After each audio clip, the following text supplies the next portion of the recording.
João 9:24. Pela segunda vez, chamaram o homem que fora cego e lhe disseram: para a glória de Deus, diga a verdade. Sabemos que esse homem eles se referem a Jesus, que havia curado esse cego. Esse homem aí, ele é pecador. E ele respondeu, o cego disse: não sei se ele é pecador ou não. Uma coisa eu sei, eu era cego e agora eu vejo. Amém? Eu era cego, agora eu vejo. Eu não vou discutir religião, não vou debater que igreja é a melhor, qual que é mais certa. Eu só sei de uma coisa: quando Jesus entrou na minha vida, a minha vida foi mudada. Ela foi transformada. Agora, diga aí para o seu irmão: agora eu vejo. Agora eu estou vendo.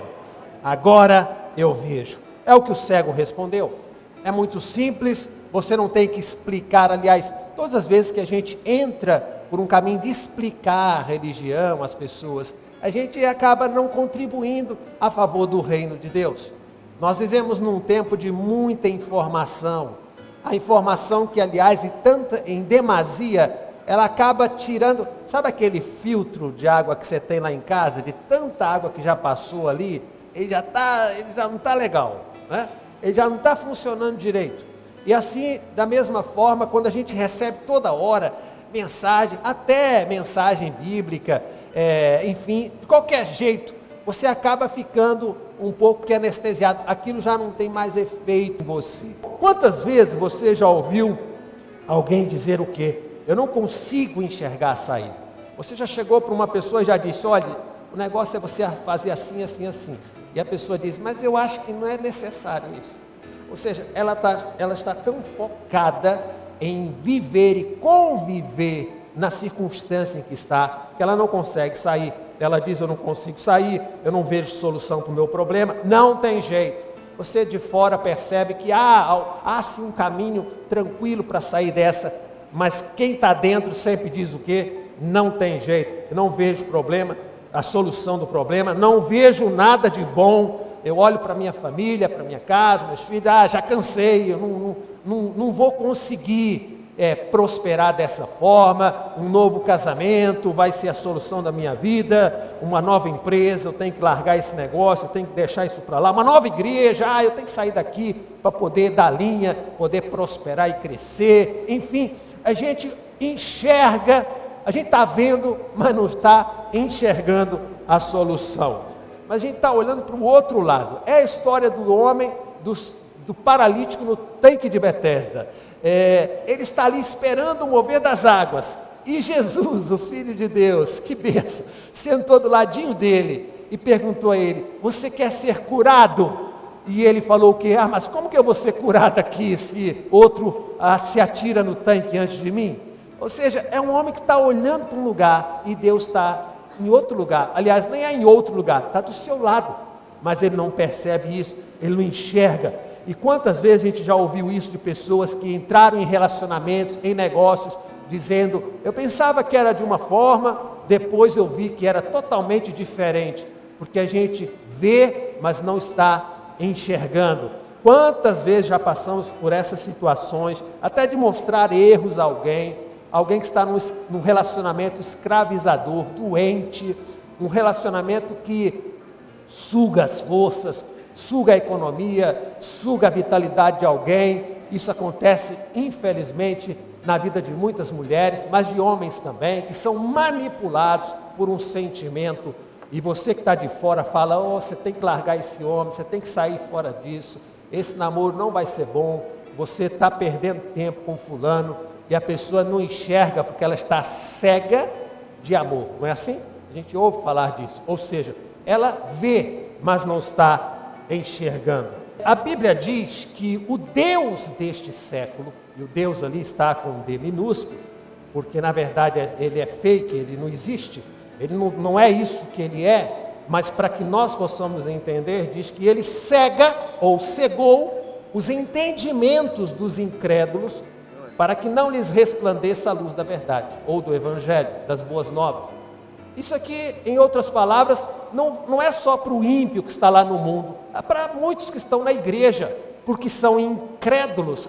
Eu já não acredito, eu tenho que me virar, eu não vou nessa aí do pastor de orar, pedir a Deus, esperar. Não, eu tenho que agir, eu vou fazer do meu jeito aí, vamos ver o que vai dar certo, de um jeito ou de outro vai dar certo, sabe?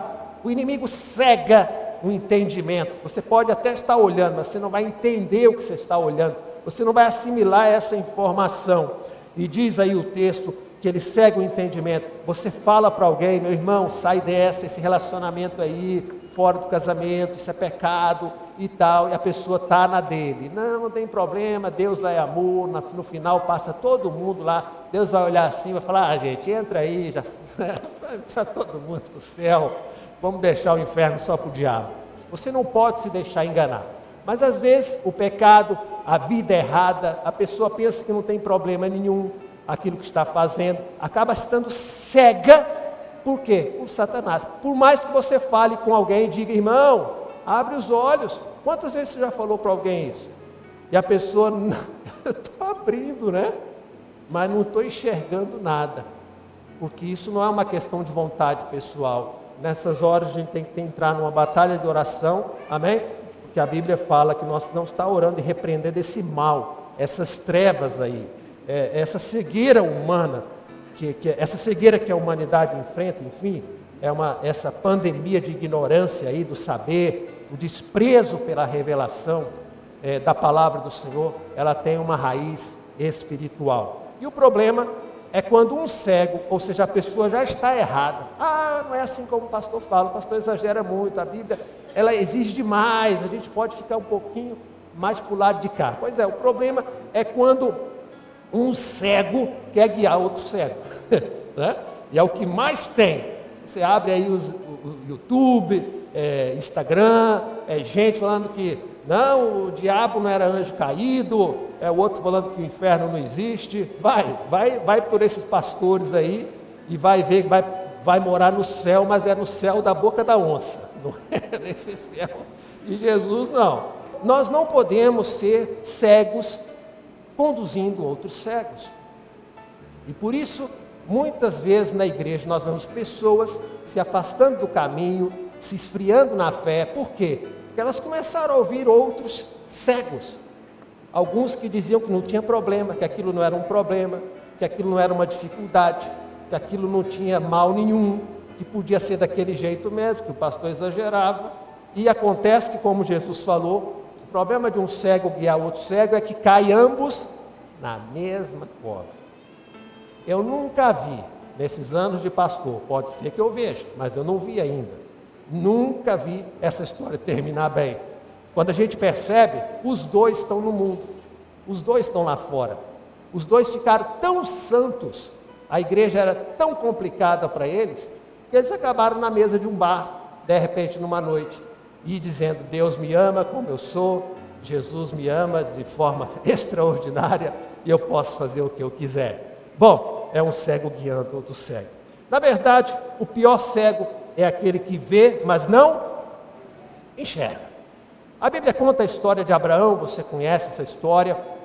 Abraão recebe uma palavra de Deus, era um teste emocional e espiritual para Abraão. Não tente entender isso aqui, não tenta entender na nossa cultura ocidental, na nossa cultura cristã, o que era Deus falando: Abraão, pega o filho a quem tu amas, leva ao monte e oferece e sacrifica a mim. O Deus dos cristãos jamais faria isso. O Deus que Jesus veio apresentar jamais faria isso. Mas nós não podemos descontextualizar a questão. Abraão vinha de uma terra chamada, você deve já ter ouvido falar, se não fugiu dessa aula na escola bíblica, ele vinha de Ur dos caldeus. Os caldeus eram um povo terrível, povo de hábitos bárbaros. Um desses hábitos era justamente o de oferecer filhos para uma entidade maligna. Quando Deus fala: Abraão, me dá teu filho e oferece para mim lá, Abraão, diz a Bíblia, não pensou duas vezes. Ele não chegou e raciocinou: mas poxa Deus, não era bênção, não era promessa? O que vai ser da minha vida? O que vai ser do meu futuro? O outro filho que eu tinha, o Ismael, o Senhor mandou liberar ele para longe, agora sobrou esse, o que eu vou fazer? Abraão não pensa, porque ele nasceu num contexto social e religioso acostumado a isso. Infelizmente, a vida dá, a vida leva. Sabe, ele achava que Deus era como os deuses dos caldeus. Abraão estava ali tão atarefado, o filho, o fogo, a lenha, o altar. E ele não percebeu que Deus já tinha preparado um cordeiro para aquele sacrifício. E a Bíblia diz então que Deus não precisou estalar o dedo e de repente um cordeiro que estava lá pastando numa montanha, numa graminha gostosa, tadinho, ele estava ali, e de repente virou poeira, igual o filme, né? E apareceu lá naquele monte. E justamente, coitado do cordeiro, foi transportado para meio do mato ali, dos arbustos, porque o chifre dele estava preso ali. Sabe, não foi nada disso que aconteceu. O que aconteceu foi que Abraão, o que ele fez ali? Ele levantou Abraão o quê? Os olhos. Diga aí ao seu irmão, levanta os teus olhos. Desliga um pouco do automático. Diz, Senhor, o que queres para mim nessa semana aí? Não, eu não vou fazer o que eu já estou acostumado. Eu quero que o Senhor me surpreenda. Eu quero só olhar para o céu. Eu quero buscar do Senhor direcionamento para a minha vida. Porque o pior cego é aquele que vê, mas não está enxergando que o livramento Deus já proveu, já está ali. Abraão levantou os olhos e olhou, e havia um carneiro de trás dele. Aí é como aquele meme, né? Está aí, é só levantar os olhos. Deus já colocou diante de você, ao seu redor, respostas de oração. Coisas que você precisa, já virão ao seu favor, amém? A Bíblia conta a história de Agar, serva de Sara, esposa de Isaac, com quem ela teve um filho, Abraão, com quem teve um filho. E eles estavam no deserto, estavam no caminho do deserto, sem comida, sem alimento, sem bebida. Diz a Bíblia que o menino estava com fome, com sede, e a mãe, para não assistir à morte, porque não havia saída, não havia solução, a mãe deixou o garoto um pouco mais distante, debaixo de um arbusto, e ficou longe, esperando a morte. Às vezes a gente olha para as coisas ao nosso redor, a gente está só esperando o pior momento acontecer. Eu já sei que vai dar ruim, eu já sei que agora não tem saída, eu já sei, não adianta. Eu fiz coisas erradas, eu fiz coisas que Deus não apoia, não era para eu ter feito isso. Eu fico imaginando essa mulher que foi usada, abusada no tal relacionamento doente, escravizador, onde ela entra num esquema com Sara e Abraão, e acaba tendo uma criança daquela situação, que não era o que ela queria, não era o que ela, com certeza, nunca havia sonhado, mas sabe aquelas coisas que você vai entrando no negócio dos outros, quando você vê já está todo enrolado, e no final dá ruim, sobra para você. E sobrou para o galho mais fraco, como diz o ditado, a escrava tem que ir embora com a criança, sabe? Mas nós temos um Deus justo, um Deus que cuida dos seus, aleluia. E diz a Bíblia que a mãe está chorando, esperando a morte da criança, mas o que é que diz ali? Que abriu-lhe Deus o quê? Os olhos, e ela viu um poço de água. Mas será que era uma miragem no deserto? Não, diz ali que ela foi encher o odre de água e deu de beber ao menino. Sabe, Deus é Deus de milagres, amém? Já tinha feito água sair de rocha. O poço já estava lá, irmão. Às vezes a gente quer um milagre grande, o mais simples é abrir os olhos. A gente quer o poço, Deus, agora aqui onde eu estou, eu preciso agora ter um caminhão de dinheiro aqui já, para eu resolver meus problemas financeiros. Não, o que você precisa é abrir os seus olhos. Diga ao seu irmão, e abre o olho, irmão. Abre o teu olho. Está na hora de começar a enxergar algumas coisas. Você pode não gostar do que vai ver, mas isso vai trazer libertação e livramento para a sua vida. Que é aquela coisa que tem que mexer. Não pode ficar convivendo com isso muito tempo. Não pode ficar adiando a libertação. Tem que decidir já. Vai doer, vai ferir, mas vamos esforçar. Deus vai estar conosco. E o milagre que Deus fez aqui foi abrir os olhos de quem já enxergava. E agora a Agar pode ver. Agora eu vejo, diga aí comigo, agora eu vou ver. Diz a Bíblia, para terminar, que André é um dos discípulos de Jesus. Ele chega a Jesus, quando Jesus fala, alimente a multidão.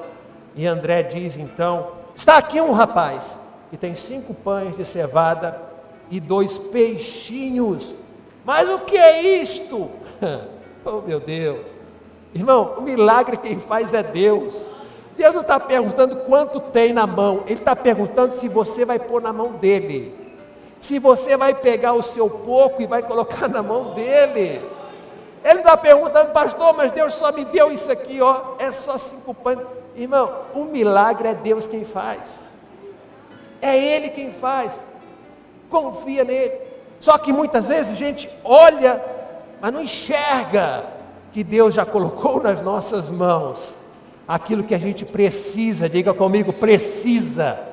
Eu tenho que ser satisfeito. A Bíblia diz que em tudo eu devo dar graça. Eu vou dar graça pelo terror, pela doença, pelo problema. Não é isso. É você agradecer a Deus pela vida.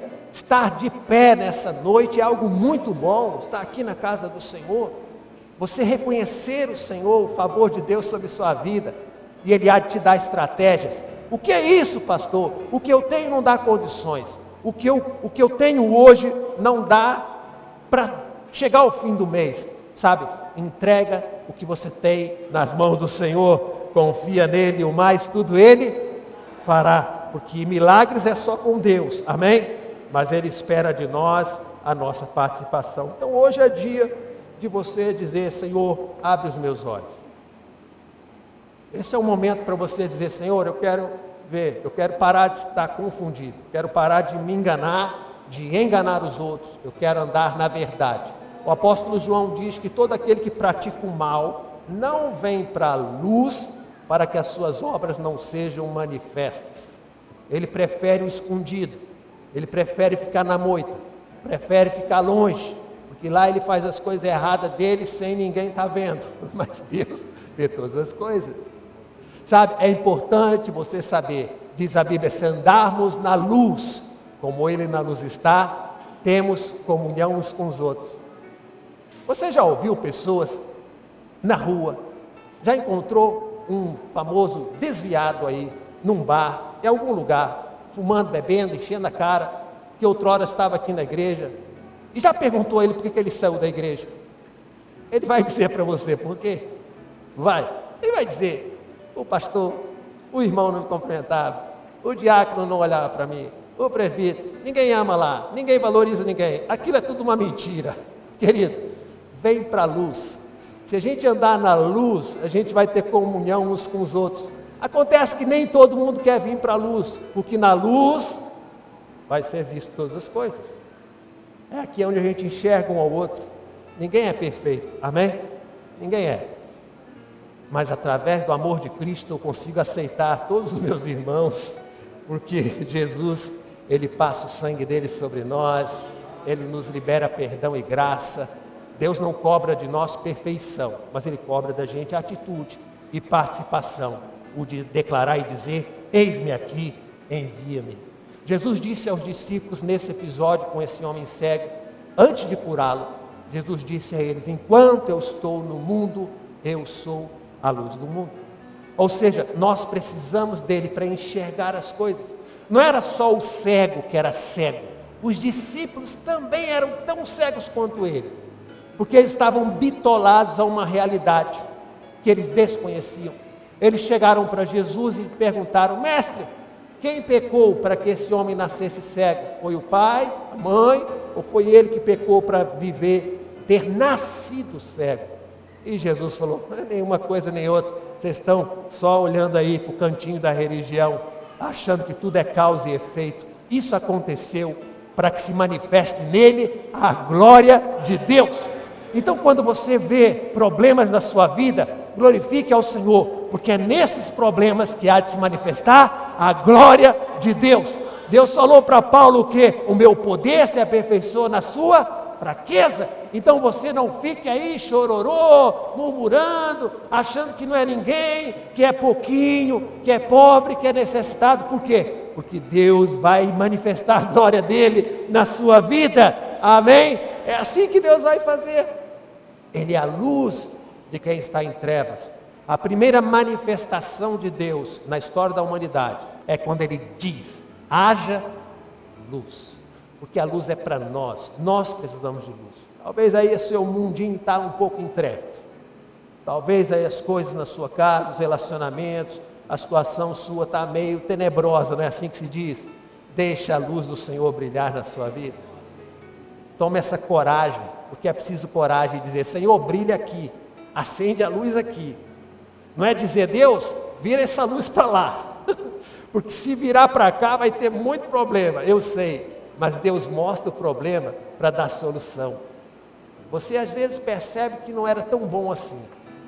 Pastor, por que eu estou experimentando uma frustração tão grande? É para que você saiba que precisa confiar só em Deus. Você confiou demais, não é em pessoas erradas, é quem não tinha condições de suprir suas necessidades. Só Deus pode nos satisfazer plenamente. Só Ele é pleno em tudo que a gente precisa. Seu marido jamais vai amar você o tanto que você precisa ser amado. Seus filhos jamais vão respeitar você o tanto que você precisa.